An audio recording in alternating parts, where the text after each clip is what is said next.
Welcome, students.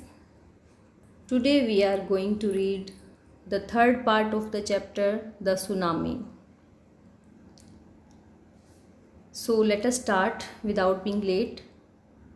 Look carefully at the picture of the boy and his dog and try to describe the things that you see using just words and phrases. Either the teacher or one of the students can write down the words and phrases on the blackboard. देखिए, इस picture को देखकर आपको बताया गया है कि इस पर आपने वर्ड्स लिखने हैं या फिर फ्रेजेस लिखने हैं, या फिर आप इसके लिए ब्लैक बोर्ड का भी यूज़ कर सकते हैं, उस पर आप लिख सकते हैं। तो ये पिक्चर बहुत कुछ बता रही है हमें। After the destruction, this is how you can start. काम ब्लू सी ruined हट्स, यानी कि हमें इसमें कंप्लीट सेंटेंस नहीं लिखना है, आपको वर्ड या फिर फ्रेज़ लिखने के लिए बोला गया है।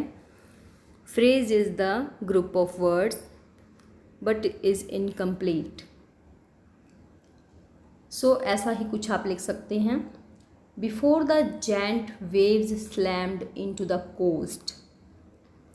स्लैम्ड का मतलब होता है टकराना। तो ये जो भयानक वेव्स थी दैत्याकार की, वो जब समुद्र तट से टकराती हैं उससे पहले in India and Sri Lanka wild and domestic animals seemed to know what was about to happen. क्योंकि ये जो बात हुई है हमें पहले फर्स्ट 2 पार्ट्स में हम पढ़ चुके हैं थाईलैंड के बारे में, लेकिन अब हम बात कर रहे हैं इंडिया के बारे में। तो इंडिया में बताया गया है कि जो वेव्स थी सुनामी की वो श्रीलंका और जो इंडिया के साउथ जो हैं पार्ट, उनसे टकराने से पहले ही जो डोमेस्टिक एनिमल्स थे, पालतू पशु थे, जानवर थे, उनको इसके बारे में पहले ही पता चल गया था। दे फ्लैड टू सेफ्टी, यानी कि वे अपनी सेफ्टी के लिए बचना चाहते थे, कुछ करना चाहते थे। According to eyewitness accounts elephant screamed and ran for higher grounds. तो कोई आई विटनेस कई बताते हैं कि जो हाथी थे वो चिल्लाना शुरू कर देते हैं और वो भागे हायर ग्राउंड की तरफ बचने के लिए। और dogs refuse to go outdoors, और जो कुत्ते थे उन्होंने भी बाहर जाने से मना कर दिया था। Flamingos abandoned their low lying breeding areas. तो ये जो फ्लेमिंगोज थी इन्होंने भी क्या कर दिया, अपने ब्रीडिंग एरिया जो है ग्राउंड में होते हैं वहाँ पर जाने से इन्होंने मना कर दिया, उन्होंने उनको त्याग दिया। जहाँ पर वो प्रजनन करने के लिए जाते हैं तो वहाँ वो जगह भी उन्होंने छोड़ दी। And zoo animal rushed into their shelter and could not be enticed to come back out. और जो जू में एनिमल रखे जाते हैं वो भी भागकर अपने अपने शेल्टर में चले जाते हैं, घुस जाते हैं और वापस नहीं आते। उनको मतलब कि फुसलाया नहीं जा सका, अगर उनको कोशिश भी की बाहर निकालने की तो वो नहीं आए। एंटिस्ड का मतलब होता है फुसलाना। Many people believe that animals possess sixth sense and know when the earth is going to shake. तो बहुत से लोग ये विश्वास करते हैं कि जानवरों के पास जो है सिक्स्थ सेंस होती है और उनको पता चल जाता है कि धरती पर कुछ गलत होने वाला है। Some experts believe that animals more acute hearing helps them to hear और feel the earth is vibrations. तो कुछ एक्सपर्ट इस बात को मानते हैं कि जो एनिमल्स हैं उनके पास सिक्स्थ सेंस नहीं होती, जबकि उनके पास एक पावर होती है ऐसी सुनने की और महसूस करने की, जो कि धरती की वाइब्रेशन को महसूस कर पाती हैं। They can sense an approaching disaster long before humans realise what's going on.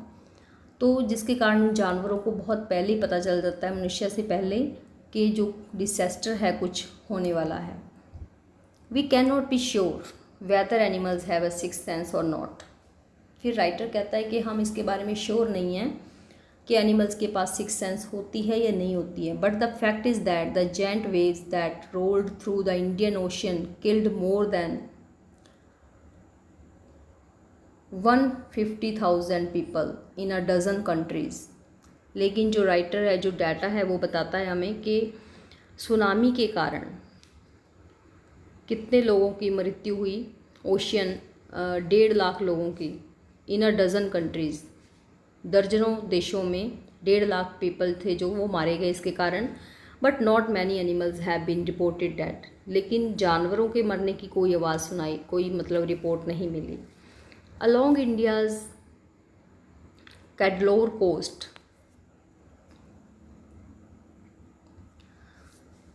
where thousands of people perished, buffaloes, goats and dogs were found unharmed।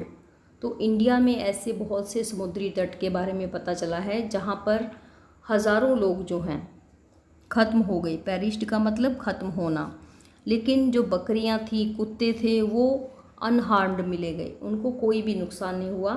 The Yala national park in Sri Lanka is home to a variety of animals including elephants. तो जो याला national park है श्रीलंका में, वहाँ पे बहुत सी नस्लों के एनिमल्स हैं, जिनमें हाथी भी हैं, लेपर्ड्स हैं एंड 130 स्पेसीज ऑफ बर्ड्स। तो पक्षियों की वहाँ 130 प्रजातियाँ हैं।